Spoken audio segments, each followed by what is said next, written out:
അന്നാമേ, നീയും കൂടി എന്നെ ഇട്ടേച്ച് പോവാന്നോ? ഒരു കണക്കിന് അച്ചായൻ പറയുന്നത് നേരല്ലയോ? അന്നാമ്മ ചേർത്തി പോയേ പിന്നെയാ അച്ചായ ഈ കോലം ആയേ. ഇത്തിരി എടുത്തുചാട്ടുണ്ടേലും അച്ചായനെ നമുക്ക് കളയാൻ പറ്റുമോ? പോട്ടെ മാത്യൂസേ, അവൾക്കിപ്പോ വലുത് ഞാനല്ല, സെലീനയാ.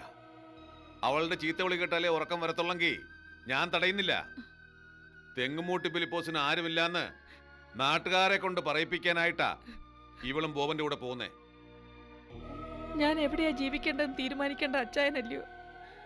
ഈ നെഞ്ചത്ത് കിടന്ന് ചാകാനാ അന്നാമ്മയ്ക്കിഷ്ടം. ഇനി ഞാൻ എങ്ങും പോകുകയല്ല. എങ്കിൽ പിന്നെ എന്നാത്തിനാ ബോബന്റെ കൂടെ പോകാൻ ഇറങ്ങിയേ? ഇല്ല, ഇനി ഒരിക്കലും ഞാൻ എങ്ങും പോകുകയല്ല. പള്ളിപ്പറമ്പിലോട്ട് എടുക്കും വരെ എന്റെ അച്ചായനെ വിട്ട് ഇനി ഞാൻ എങ്ങും പോകുകയല്ല. കരയാതെ, നീ വന്നല്ലോ, അത് മതി. പട്ടിണിയാണേലും സങ്കടമാണേലും നമുക്കൊന്നിച്ചു കഴിയാൻ അമ്മേ.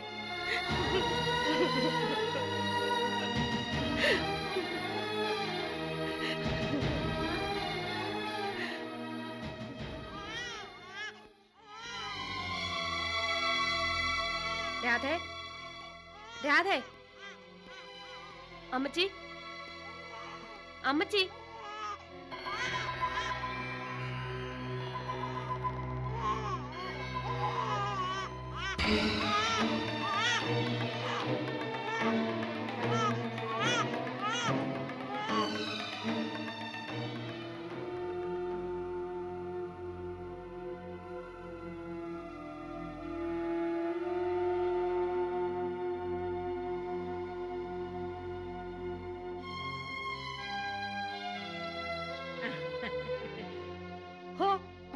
കഥക് തുറന്നിട്ടും വെച്ച് കുഞ്ഞ് ഇവിടെ വന്നിരിക്കുവാണോ?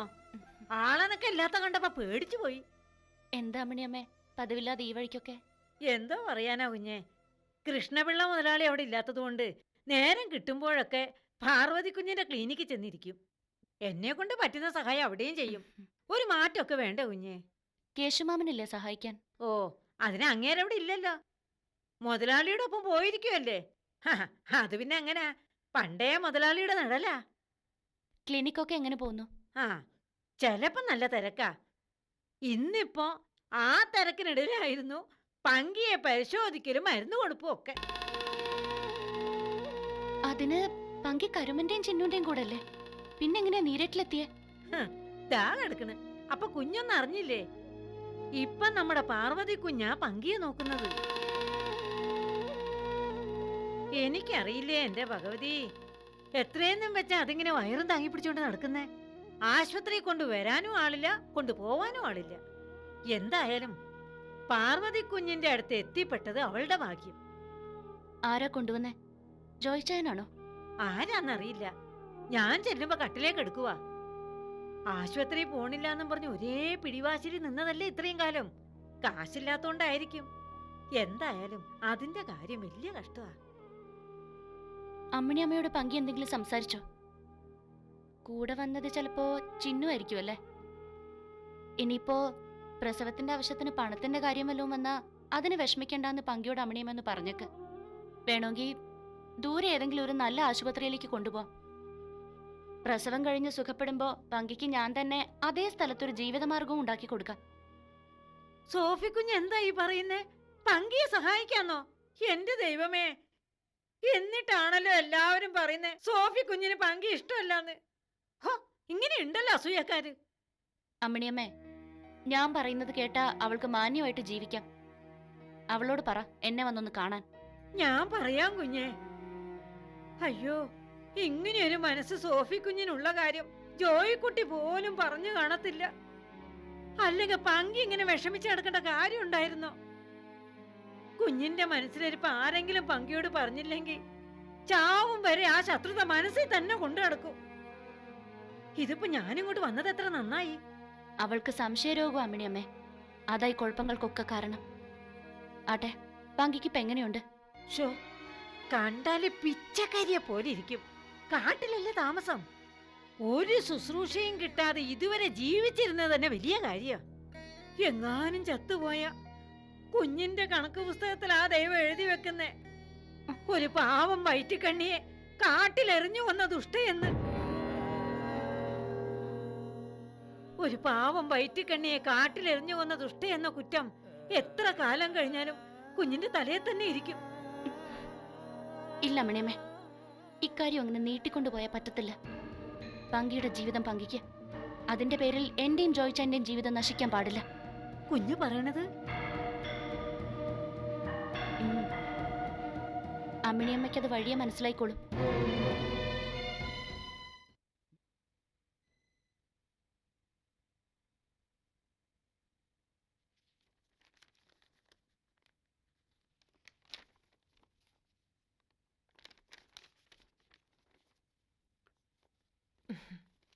എന്താ ആൻറ്റി, ഇന്ന് ക്ലിനിക്ക് തുറന്നില്ലേ? തുറന്നു. ലഞ്ച് ബ്രേക്ക് അല്ലേ ഇപ്പോൾ? മോനെ, ഞാനൊരു കാര്യം ചോദിച്ചാ ഓപ്പൺ ആയിട്ടുള്ളത് പറയണം. ആൻറ്റിയുടെ വർത്താനം കേട്ടാത്തൊന്നും ഞാനൊട്ടും ഓപ്പൺ അല്ല, ഉള്ളത് പറയാത്തവനാ എന്നൊക്കെ. അയ്യോ, അങ്ങനെയല്ല നിതിൻ. മീതു പറഞ്ഞതാണോ എന്നെപ്പറ്റി ഈ ഒരു അഭിപ്രായം? മീതുവിന് അങ്ങനെ ഒരു അഭിപ്രായമാണോ നിന്നെപ്പറ്റി? എന്ന് തോന്നുന്നു. ആ, ഇക്കാര്യം ചോദിക്കാൻ തന്നെ തുടങ്ങിയേ. എന്താ, നിങ്ങൾ തമ്മിൽ വല്ല പ്രശ്നമുണ്ടോ? എനിക്കൊരു പ്രശ്നമില്ല ആൻറ്റി. അവളുടെ മനസ്സിൽ വേറെന്തൊക്കെയുണ്ട്. അതെന്തായാലും ശരി, ആൻറ്റിക്കും ഡാഡിക്കും ഞാനൊരു വാക്ക് തന്നിട്ടുണ്ട്, അത് ഞാൻ പാലിക്കും. എന്താ മീതുവിന്റെ പ്രശ്നം എന്ന് മോന് മനസ്സിലായിട്ടില്ലേ? ഓപ്പണായിട്ട് പറഞ്ഞ കരുമനാണോ എന്നൊരു സംശയം മാത്രമാണ്. ഞാനൊന്നും ചോദിക്കാൻ പോയില്ല. എന്തിനാ വെറുതെ? അസുഖമുള്ള കുട്ടിയല്ലേ.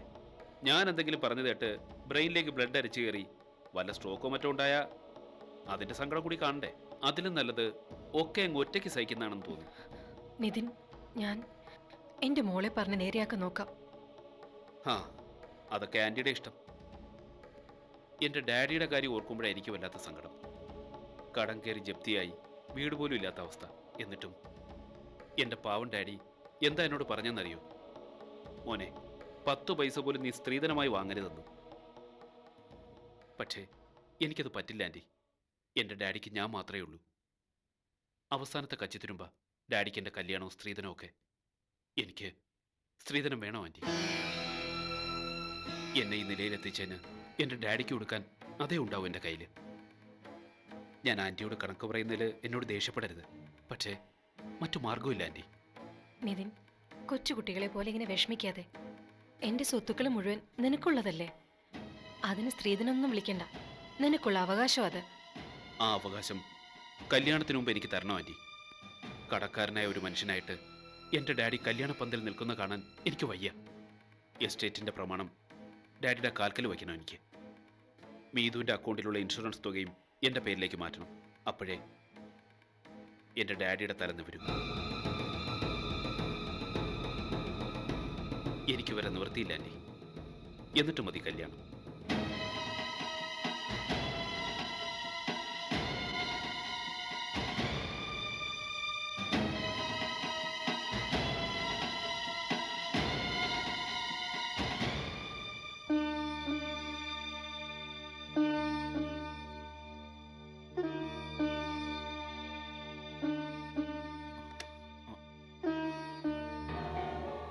ബോബൻ, എന്താ ഇത്? ആരെങ്കിലും ആയിട്ട് വഴക്കുണ്ടായോ? ഏയ്, അങ്ങനൊന്നുമില്ല. എന്താ ഉണ്ടായേ? എനിക്കറിയണം. ഒന്നുമില്ലെന്ന് പറഞ്ഞില്ലേ സെലീന? നീ എന്നാത്തിനാ ചുമ്മാ? എന്ത് പറ്റി ബോബൻ? Please tell me. ആരുമായിട്ട് വഴക്കിട്ടത്? ആരെ ബോബൻ ഉപദ്രവിച്ചത്? Tell me. I want to take action. നീ കരുന്ന പോലെ ഞാൻ... പിന്നെ ഒളിച്ചു കളിക്കാത്ത കാര്യം പറ ബോബൻ. ഞാനിവിടെ വന്നു കയറുമ്പോ ആരുമില്ലാത്ത ഈ വീട്ടിൽ കുഞ്ഞു കിടന്ന് കരയുന്നു. അതും അടച്ചിട്ട മുറിക്കുള്ളിൽ. കുഞ്ഞിനെ പൂട്ടിയിട്ട് അമ്മച്ചിയും ബോബനും കൂടി എങ്ങോട്ടാ പോയെ? അത് മാത്യൂസ് അച്ചായൻ വന്ന് പറഞ്ഞു, തെങ്ങും പൂട്ടിച്ചെന്ന് ബെല്ലടിച്ചിട്ടും തട്ടി വിളിച്ചിട്ടൊന്നും അപ്പച്ചൻ കതവ് തുറക്കുന്നില്ലെന്ന്. കർത്താവ് വിളിച്ചെന്ന് പറഞ്ഞതും അമ്മച്ചി നെഞ്ചത്തടിച്ച് കരഞ്ഞ് ഒരൊറ്റ ഓട്ടമാ. പിന്നെ പുറകെ പോവാതിരിക്കാൻ എനിക്ക് പറ്റുമോ? എന്നിട്ട് അവിടെ ചെന്നിട്ട്? അപ്പച്ചന് കുഴപ്പമൊന്നുമില്ലായിരുന്നു. ചുമ്മാ ഒന്നും രണ്ടും പറഞ്ഞ് അപ്പച്ചനാ... സ്വന്തം അപ്പച്ചനല്ലേ, സാരമില്ല. ചെറുപ്പം തൊട്ട് ഒത്തിരി ഷർട്ടുകൾ ബോബന് വാങ്ങിച്ചെന്ന ആളല്ലേ. ഒരെണ്ണം കീറിയെന്ന് വെച്ച് ഒരു കുഴപ്പമില്ല. ആട്ടെ, അമ്മച്ചി വന്നില്ലേ? അത് അമ്മച്ചി അപ്പച്ചൻ്റെ അപ്പോഴത്തെ അവസ്ഥ കണ്ട് അവിടെ തന്നെ കൂടിയിരിക്കുക. ഇനി ഇങ്ങോട്ട് വരുന്നില്ലെന്നും അമ്മച്ചിയുടെ ചട്ടയും മുണ്ടും അങ്ങോട്ട് എത്തിച്ചു കൊടുക്കണമെന്നും ബോബനോട് പറഞ്ഞില്ലേ? എന്താ ഒന്നും മിണ്ടാത്തെ? അമ്മച്ചി ഇനി ഇങ്ങോട്ട് വരത്തില്ലല്ലോ? ഇല്ല, അങ്ങനെ ഒരു സാഹചര്യം ഉണ്ടാക്കിയത് നീ തന്നെ. എന്തിനാ ബോബൻ എന്നെ കുറ്റപ്പെടുത്തുന്നേ? ഇക്കാര്യത്തിൽ നീ തന്നെ പ്രതി. സോഫി ആന്റിയുടെ മനസ്സിലെ പക ഇത്രയും കാലമായിട്ടും ഒരു സൂചിക്കുത്തെങ്കിലും കുറഞ്ഞോ? എന്റെ അമ്മച്ചി അപ്പച്ചനും കരിമ്പട്ടികയിലല്ലേ? ഇതൊക്കെ അറിയാമായിരുന്നിട്ടും എന്റെ അമ്മച്ചി അപമാനിക്കും മട്ടില്ലല്ലേ പരസ്യമായിട്ട് നീ എന്നും ചെന്ന് സോഫി ആന്റിയെ കാണുന്നേ? അല്ലെങ്കിൽ തന്നെ നീ പ്രസവിക്കില്ലെന്ന് അറിഞ്ഞപ്പോ തൊട്ട് നിന്നോടുള്ള സ്നേഹം പാതി കുറഞ്ഞിരിക്കുക അമ്മച്ചിക്ക്. സോഫി ആന്റിയോടുള്ള നിന്റെ സഖ്യം കൂടി ആയപ്പോ അതങ്ങ് പൂർണ്ണമായി. അപ്പച്ചന്റെ അടുത്തോട്ട് പോകാൻ സന്ദർഭം വീണ് കിട്ടിയപ്പോ അമ്മച്ചി അതിലങ്ങ് പിടിച്ചു. അതിലെന്നാ തെറ്റ്? ഹേയ്, തെറ്റുണ്ടെന്ന് ഞാൻ പറഞ്ഞു. എന്തായാലും ബോബൻ നന്നായിട്ട് സംസാരിക്കാൻ പഠിച്ചു. അവനവന്റെ നിലപാട് ന്യായീകരിക്കാൻ എങ്ങനെയും വളച്ചൊടിച്ച് പറയാൻ കഴിയുന്നത് ഒരു കഴിവ് തന്നെയാ. ഇതും പറഞ്ഞ് നമ്മൾ തമ്മിൽ പിണക്കൊന്നും വേണ്ട. എനിക്കെന്റെ അപ്പച്ചനും അമ്മച്ചിയും പ്രധാനം തന്നെ. ഇനിയും അമ്മച്ചിയെ ഇങ്ങോട്ട് കൊണ്ടുവരാനൊക്കെ പറ്റും. പക്ഷേ നീ മേലിൽ സോഫിയാന്റിയെ കാണാൻ പാടില്ല. അമ്മച്ചിക്ക് മാത്രമല്ല, എനിക്കും ഇഷ്ടമല്ലത്.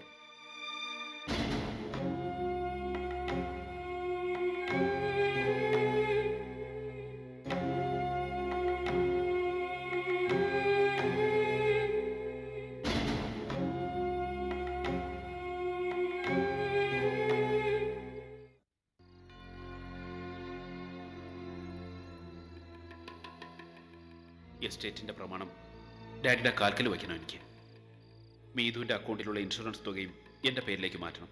അപ്പോഴേ എൻ്റെ ഡാഡിയുടെ തലന്ന് വരും. എനിക്ക് വരെ നിവൃത്തിയില്ല ആൻറ്റി. എന്നിട്ട് മതി കല്യാണം.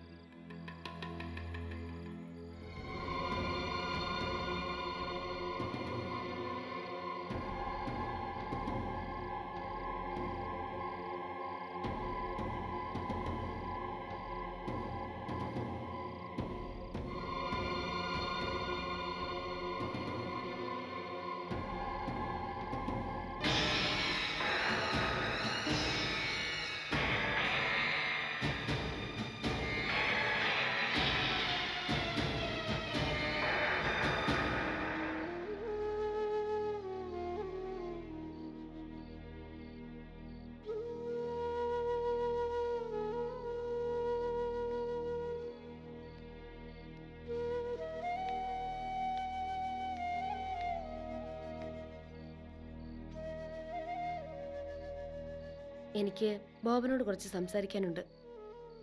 എന്നാ, അപ്പച്ചന്റെ വല്ല കാര്യമാണോ? ഹാ, ഇവിടുള്ള ഒരപ്പച്ചന്റെ കാര്യ, ബോബൻ അപ്പച്ചന്റെ.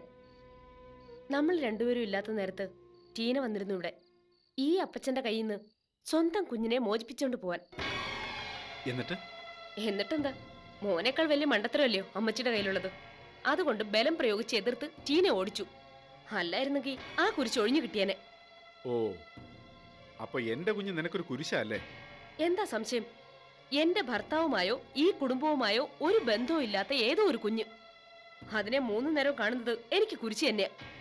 പഴയ പല്ലവ പിന്നെയും ആവർത്തിക്കണ്ട. DNA ടെസ്റ്റും കള്ളത്തരമൊക്കെ കുറെ കേട്ടതാണ് ഞാൻ. എന്റെ കുഞ്ഞിനെ തിരിച്ചറിയാൻ അങ്ങനെ ഒരു തെളിവിന്റെ പിൻബലം എനിക്ക് ആവശ്യമില്ല. അവന്റെ മുഖം മാത്രം കണ്ടാ മതി. ഇത് തന്നെ റിച്ചിയും പറയുന്നേ. അവൻ പോയി തൊലയട്ടെ. എന്റെ ജീവിതം കുട്ടിച്ചോറാക്കിയ ചെകുത്താനവൻ. അവളും അതെ. ഇനി എങ്ങാനും ഇവിടെ കയറി വന്ന് എന്റെ മോനെ ചോദിച്ചാൽ കൊല്ലു ഞാൻ അവളെ. ഞാനിവിടെ ഉള്ളപ്പോ ടീന വന്ന് കുഞ്ഞിനെ ചോദിച്ച സന്തോഷത്തോടെ ഞാൻ എടുത്തു കൊടുക്കും. എന്താ നോക്കുന്നേ? വെറും വാക്കല്ല. ആ കുഞ്ഞ് ഇവിടെയുള്ള കാലത്തോളം ബോബൻ എന്റെ ഭർത്താവാൻ പറ്റത്തില്ല. ഒന്നുകിൽ ആ കുഞ്ഞിന്റെ അപ്പച്ചൻ, അല്ലെങ്കിൽ ടീനയുടെ ഭർത്താവ്. അങ്ങനെ ഒരു ജീവിതം എന്റെ കൂടെ വേണ്ട. മതിയായി എനിക്ക്. ഓ, അപ്പൊ ഇതൊക്കെയായിരുന്നു നിന്റെ മനസ്സിലുള്ളത്. എന്നോടുള്ള സ്നേഹമല്ല നിനക്ക് പ്രധാനം, ടീനയോടും കുഞ്ഞിനോടുള്ള പകയാ. എനിക്ക് ആരോടും പകയില്ല. ഇനിയെങ്കിലും എന്റെ ജീവിതത്തിൽ നിന്ന് ടെൻഷൻ ഒഴിച്ചു നിർത്തണമെന്നൊരാഗ്രഹമുണ്ട്. ഓഫീസിലും വീട്ടിലും ഒരുപോലെ ടെൻഷനായ പണ്ട് മമ്മിക്ക് സംഭവിച്ചു തന്നെ എനിക്ക് സംഭവിക്കും. സമനില തെറ്റിയ അവസ്ഥ. പറയണത് കേട്ടാ തോന്നും ഇപ്പൊ സമനില തെറ്റിയിട്ടില്ലെന്ന്. നിനക്ക് ഭ്രാന്ത് തന്നെയാ. എന്റെ അമ്മച്ചി ഇവിടുന്ന് ഓടിച്ചു, ഇപ്പതാ എന്റെ മോനെ ഓടിക്കാൻ നോക്കുന്നു. പാരമ്പര്യമായി കിട്ടിയ ഭ്രാന്ത് മാറ്റാൻ ഇപ്പോഴേ ചികിത്സ തുടങ്ങിക്കോ. ബോബൻ, അതേടി, നിനക്ക് ഭ്രാന്ത് തന്നെയാ. ഇത്രയും കാലം കണ്ട് പഴകിയതുകൊണ്ട് എനിക്കും അത് മനസ്സിലായില്ല. ഇപ്പൊ നിന്റെ ഭ്രാന്ത് ഞാൻ തിരിച്ചറിഞ്ഞു. അമ്മയ്ക്ക് മോൾക്ക് ഒന്നിച്ച് തുടങ്ങിക്കോ ചികിത്സ.